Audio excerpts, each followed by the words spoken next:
All right, guys, welcome back to Markets with Carl and Claudia. So last time we were talking about the company Global Star, ticker symbol GSAT, GSAT, and Claudia and I had a little. We're having a little competition. I sold GSAT when it was at its high. I think I sold it for 2.96 or something like that, $2.96. And she decided to hold because she was confident that the news with Apple would push it up. But I was looking at the buy and the sell zones. It looks like the market makers wanted this, usually would sell around this area where it was. So I chose to sell. And in the buy zone, it's actually can be around there as low as $1 or more. So before I buy it back, but I'm watching the charts, and if it takes off, it looks like it's gaining momentum, and there's an uptrend. I'll definitely get back in. Yeah, But it looks like Claudia, we were betting she would have I lost. knew you would say that.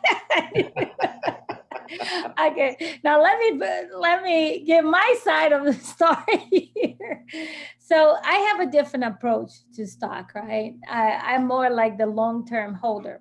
So the way I pick stocks is that I'm gonna look at the stock in the product, and I'm gonna look at it on the long term. Some of the stocks that I'm gonna invest is kind of risky, kind of Global Star. Global Star is a low orbit satellite company, and currently what they have to offer as a product is tracking devices, right? So they track shipment, track. They have a large agreement with tracking animals and things like that. So that's the the ultimate goal of this technology is to enable cell phones to access internet no matter where you are in the world. There was a rumor that Apple was going to bring this technology on the new iPhone 13. But what happened, Carl? You can tell them what happened. Apple did not mention anything about satellites or anything to do with satellites in the last presentation that they gave uh, yesterday. The So new a lot of people iPhone are is pretty disappointed, cool. and a lot of those satellite stocks dropped because of that, including Apple itself. That's right. That's right. I think that there was a lot of expectation that Apple would come up with something extraordinary as far as technology goes. There were some pretty cool features of the new Apple phone, right? Yeah. And one of the new features was the what uh, was it the camera itself. The camera is really nice, and it can focus on, like, when you look away, cinematographic help me out here, Carl. Cinematography, cinematic, yeah. Cinematic features, yes. So those are quite cool features, and people, like it. As an Apple user, quite impressed. But I think that the bottom line is that it wasn't what people were expecting to hear from Apple. So Apple stocks the next day just dropped. Actually, Global Star started dropping right on Monday, like right when you said it. Now, keep in mind, as I mentioned before on the prior videos, I am the long term holder. Even though I can trade in my IRA, I decide to keep it for the long time, so not to take a risk on that. So, um, wanted to give you a few information about us, how we got started. I actually I am an accountant, so I have the background more of looking into the financials to try to understand the company.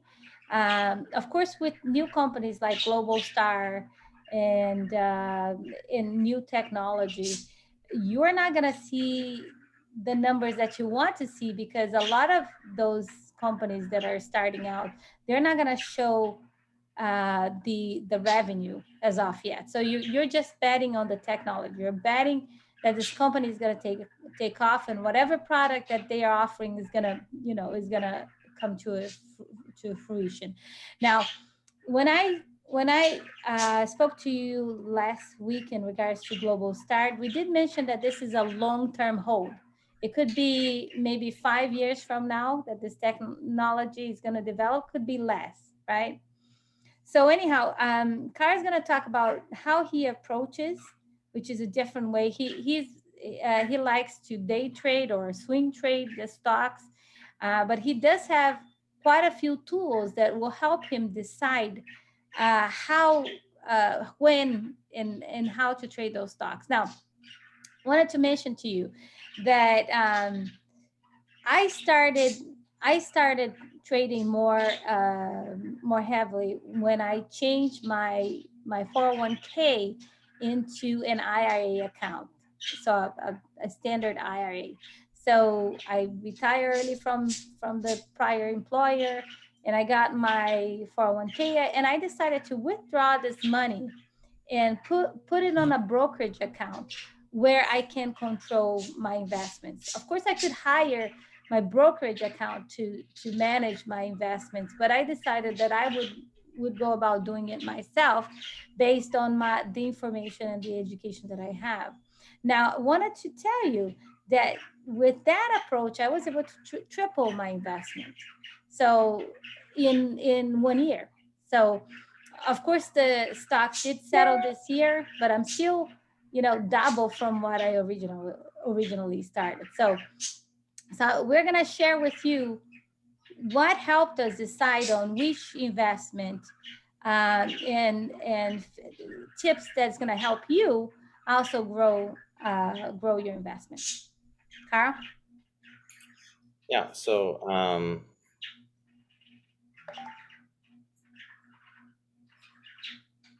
I just look at the chart,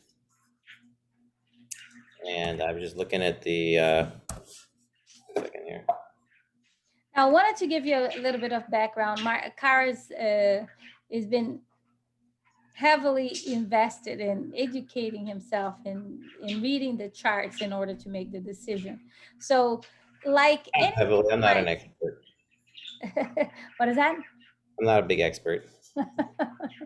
Right.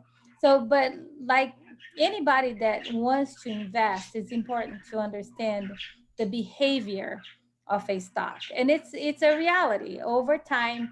Um, if you know a certain stock or investment is going to follow a certain pattern. That's And right. And there's a psychology. People are human, and they have a psychology. So I don't know. Let's see. Can you see my screen? yeah, okay, Okay. there you go. So you kind of see back here where back in February it shot up, right? Mhm. And obviously you saw a lot of selling around here, right? And then it went down, and this is probably in this area, right? Even where we are now, you see where we are. That could be, this whole area could be a buy zone, right? Go a little lower, um, but then but you see it went up in this area here, and that's where I sold it, and then because it was in that kind of in that zone, and then we see it dropping again. So I'm waiting for it. I'm gonna watch the candlesticks. I like to watch these little candlesticks here, and as you see, if I see a few long candlesticks going up, then that might we reach a certain point. I might jump in at that time. Might be a good time to jump in, but I'm gonna put a stop loss. So just in case, I'll put a little stop loss there, just so that if it does go down, I'm not gonna lose all my investment. So but that would be a good indicator. You see a lot of these little, they call these dojis right here. That's a lot of indecisiveness, uncertainty in the market, right? So basically, let's see. Okay, so a couple of things that I wanted to clarify. He is going into TradingView. TradingView has some excellent tools on graphs. So if you want to use it, there is a free version of TradingView, and you are able to access a lot of those graphs that you're looking right now. Now, as Kara was saying, when you look at those candlesticks, there's two kinds of candlesticks. There's the red candlestick and the green candlestick. Red candlesticks means that it's going down. It's going down. The green one is going up. So go ahead, Carl. Yeah, and then even these small ones right here, there's nothing definite. These are really small dojis. So that just for me that signals that there's a lot of uncertainty. So it could start climbing after this, but it could keep going down. So until I see a trend, I'm really gonna hold off here. So and that's how I do it. I mean, you could some people up here, they knew it was really high, so they bought some put options or they shorted the stock, and a lot of people had made a lot of money doing that because they just don't think that this company has matured enough to continue taking off from there. Right. And it could take years. Keep in mind, Tesla didn't make money for a long, long time. So, and obviously, all of a sudden, it just exploded. By the way, last year, the year before, 20, yeah, last year, 2020, yeah, 2020. One of my first investment was Tesla, and the interesting thing is that I knew that electric car was going to come up. You're seeing in the street and the growth. Everybody's talking about electric cars, new technology. Everybody's excited about it, and the sales are going over the roof. So I buy some Tesla because I'm looking at the future. Now, of course, at that point, the stock is not it's not that great. So over the few years, they've been losing money, but it's a new technology. It requires a lot of investment. But anyhow, all of a sudden, the stock just kind of double and then triple in 1 year. So you just to be able to find a stock like that, you definitely need to do your background and research what. Yeah. So research what's going on. Research what's going on in the world, what's going on, what people are buying, what people want to, are looking for as far as the product goes. Now, so this is one of the features you would look into as a day trader. Now, with TradingView, there's also other tools that you can use to look on the long term of the company. And that's the one thing that I want to share with you. Okay, first we're gonna look at you can actually use just Google and put the ticker GSAT stock, and you'll be able to see what happened within a month. It was at 120, 125, 135. All of a sudden, it just jumped all the way to 235, drop a little, and now it hit, I think, the top at 269. That's when Carl sold. Good for him. So he was able to make some money, and now he's waiting to see when is the perfect time to get back on, right? Now, on TradingView, okay, you can take a look at some of the features that they have as well. Okay, we're gonna go to market. Okay, and we're gonna go to top gainers or most active. A lot of times I go to the most active stocks, and they say that trading is your friend, or trending is your friend. Trending is your friend. Yeah, until the trend ends, right? So you got to keep an eye when the stock's trending and when it's not. So one of the top ones here was Apple today. We also have Fuel Cell, and it tells you when to buy and when to sell. But besides that, actually, if you click on the stock ticker, it's going to tell you what's going on with that. So we have GSAT here. I like Apple. And one stock that I really like as well is Marvell. MR ticker is MRVL. So it's been doing pretty good. I made some money on Marvell, and it's always going up. So good steady stock. And I'll show you a few things. So this is the graph for Marvell stock. See, this is what happened within a year. You can take a look at within 5 days, 1 month, and see what's going on here. But it's kind of it's pretty high right now, but it's a strong stock, and I believe that with new 5G technology, this stock is going to take off. According to TradeView, it is a buy, and I'll show you a few things that they're going to look at, and we're going to look at as well. Okay, so we're going to look at the market capitalization, which means is the number of stocks outstanding times the stock price. So that's the market capitalization, the enterprise value. So you're going to compare market capitalization versus enterprise value.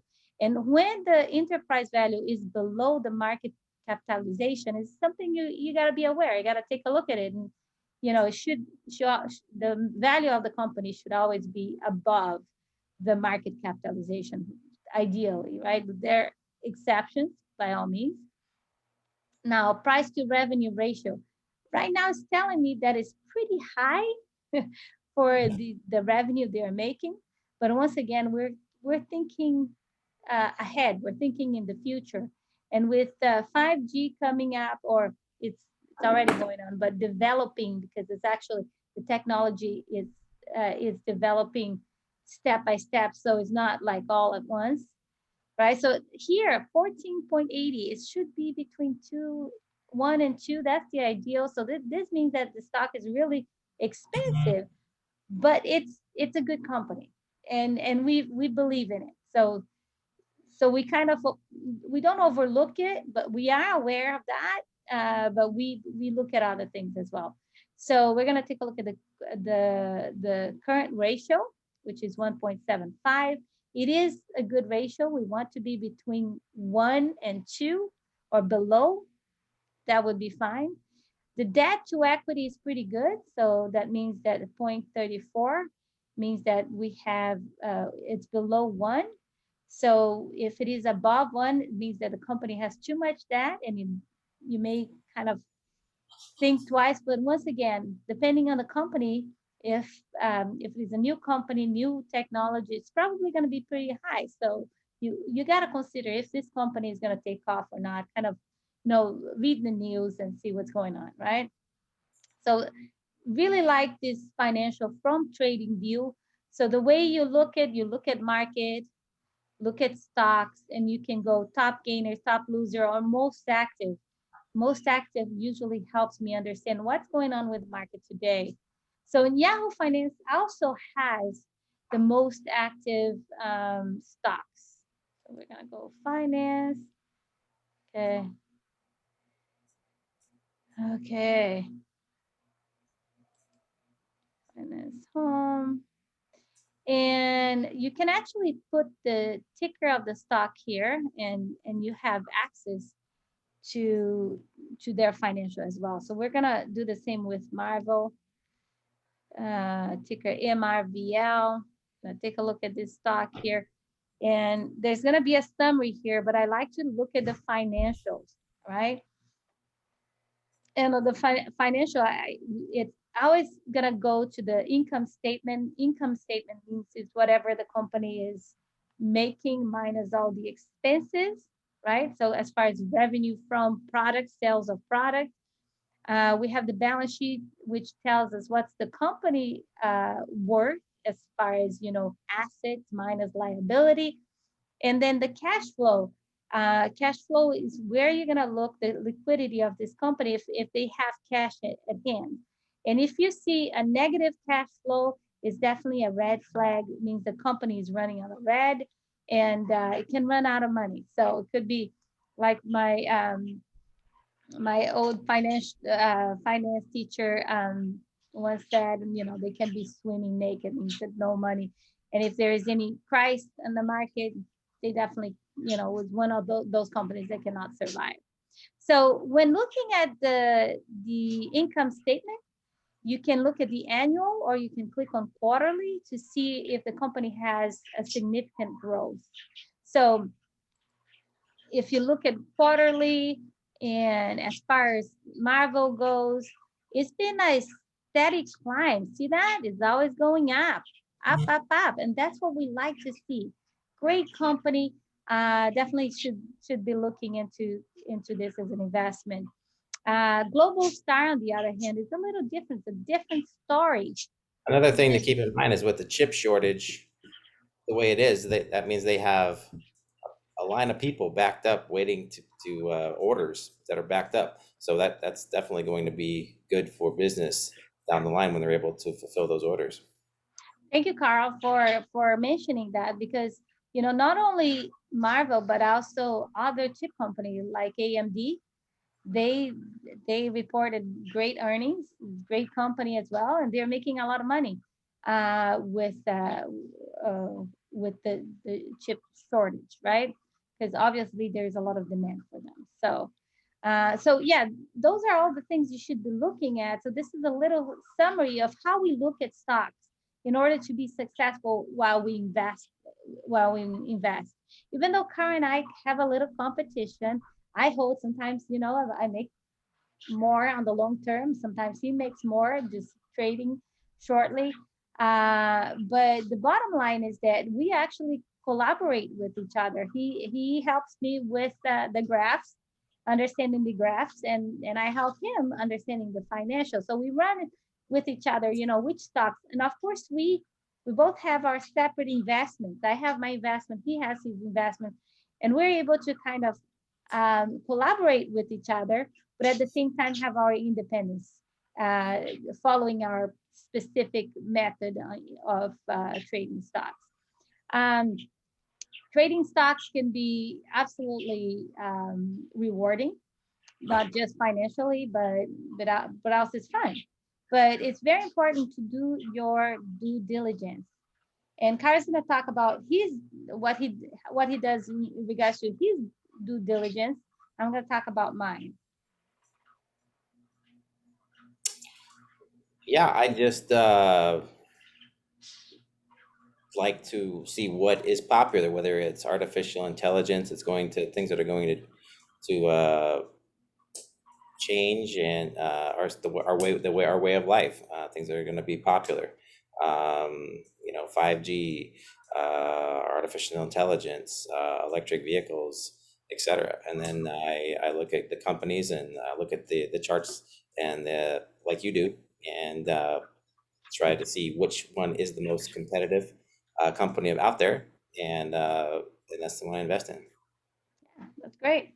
One of the first things that I do is even Google the stock, right? So I put the ticker, GSAT stock, and I take a look at the price of the stocks over time. So, we can do it within 5 days to see what's going on here, a month, 6 months, and then a year is when we can see the long term of the stock, and then we can do the max to see what's the behavior of this stock. So looks like when Global Star first started, they started pretty high, but then it kind of went down and it stayed there for a long time. But now a lot of new technology coming up. People are thinking that their technology can be used in cell phones. So that's what the hopes, and I think a lot of people are looking into this company because of that. But obviously, it's not a for sure stock because it's new. It's a new technology. It's speculative, and you just have to be smart. One thing that Carol talked about is putting a stop loss on your stocks. So this way, if it does drop, and if it does drop a lot, you'll be able to sell before you lose too much. um, a little tip about trading is that never trade more than what you're willing to lose. So be aware that the stock market is very volatile sometimes, go up and down.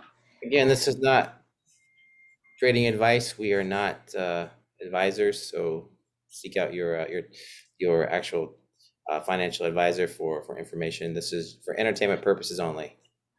All right. Thank you so much. Thanks again for watching. We hope to see you next time.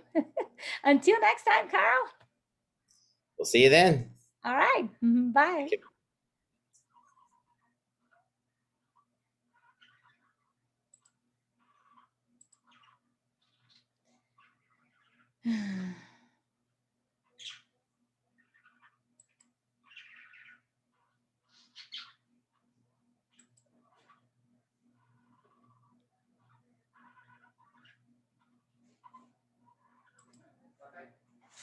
Hi, baby. So where's the recording?